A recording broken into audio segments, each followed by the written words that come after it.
Walking alone, the streets are empty. The only thing I can see is my own silhouette. I'm getting stronger, step by step. The clock is... Mari kita dengarkan cerita Coko Kendil. Di sebuah desa bernama Kampung Ciptarasa, yang terletak di tengah-tengah hutan lebat dan perbukitan hijau, hiduplah seorang pemuda-muda bernama Joko. Joko adalah anak yatim piatu yang tumbuh besar di bawah asuhan neneknya, Nyi Rara, yang merupakan seorang dukun yang bijak dan berpengetahuan luas tentang alam gaib. Kehidupan di Kampung Ciptarasa berjalan dengan damai, tetapi suatu musim panas yang ekstrem mengguncangkan desa. Hujan tak kunjung turun, dan mata air di desa mulai kering. Tanaman-tanaman layu, ladang-ladang menjadi tandus, dan penduduk desa merasa kepanikan karena persediaan air semakin berkurang. Tanpa air, desa itu terancam kelaparan.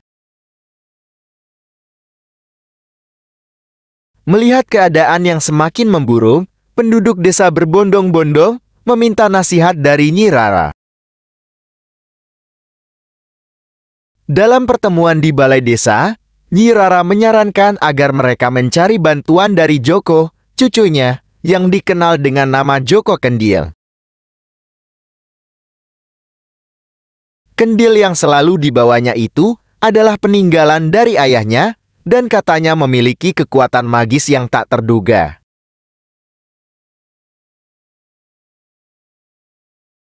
Tanpa ragu, Joko pun setuju untuk pergi mencari solusi.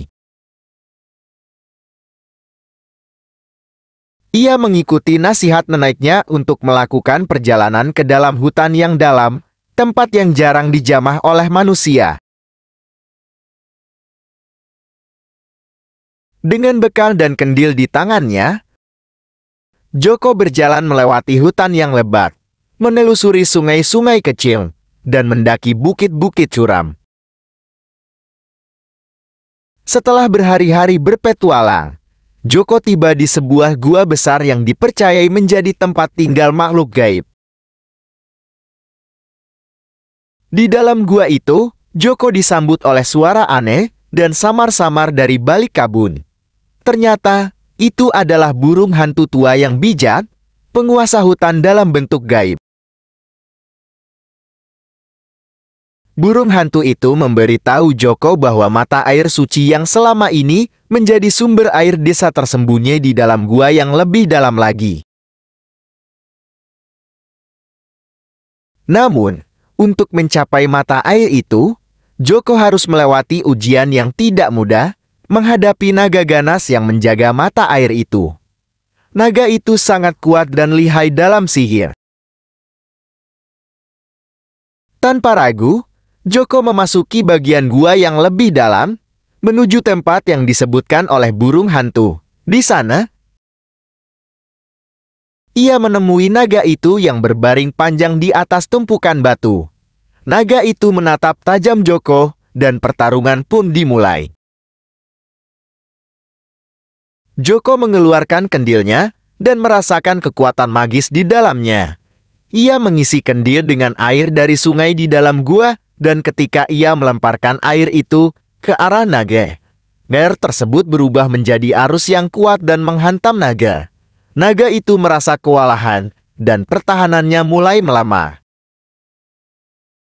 Saat naga mulai lemah, Joko mengambil kesempatan untuk mendekati mata air suci yang dipercayai oleh neneknya. Dengan penuh penghormatan, Joko mengambil sedikit air dari mata air itu dan menempatkannya dalam kendilnya.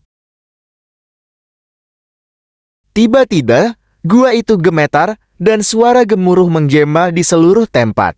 Naga itu akhirnya menyerah dan membiarkan Joko membawa air suci itu keluar dari gua. Kembali ke desa dengan air suci dalam genggamannya, Joko disambut dengan sukacita oleh penduduk desa.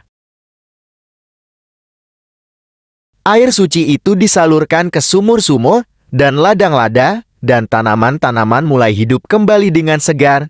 Desa itu terbebas dari ancaman kekeringan, dan penduduk desa merasa sangat berterima kasih kepada Joko Kendil. Cerita tentang pengorbanan dan keberanian Joko Kendil tersebar dengan cepat di seluruh desa. Ia menjadi simbol harapan dan ketekunan, serta cerminan dari kekuatan batin yang dapat ditemukan dalam diri seseorang. Hingga saat ini, cerita tentang Joko Kendil terus diceritakan dari generasi ke generasi, mengingatkan orang-orang akan pentingnya berjuang dan tidak pernah menyerah dalam menghadapi tantangan kehidupan.